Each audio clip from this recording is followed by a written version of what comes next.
Rule number 1, there are no rules. Rule number 2, refer to rule number 1. When should I call after a first date? This is Dr. Paul, author of Boomer Girls, A Boomer Woman's Guide to Men and Dating, and host of Ask Dr. Paul. Don't make rules for yourself. You know, there are a lot of things you can do after a first date. You can email, you can message, you can call.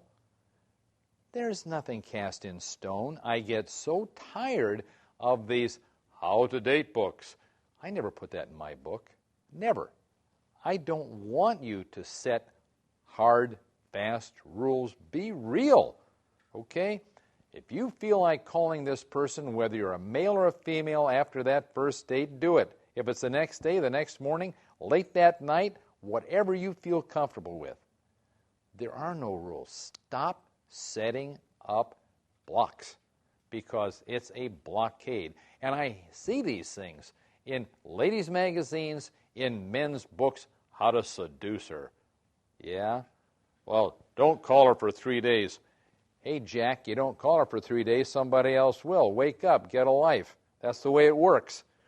Dr. Paul is somewhat of a maverick. I may be different from the relation consultants that you hear about, but guess what? People come to me and ask me, and they like what they hear. And by the way, ladies, for your information, I have had many, many, many women call after they've read my book saying, you know what? I got engaged after reading your book. I got married after reading your book. There were some things I refined in the way I did things. All right? So rule number 1, there are no rules. This is Dr. Paul. May your fantasies of today be your realities of tomorrow.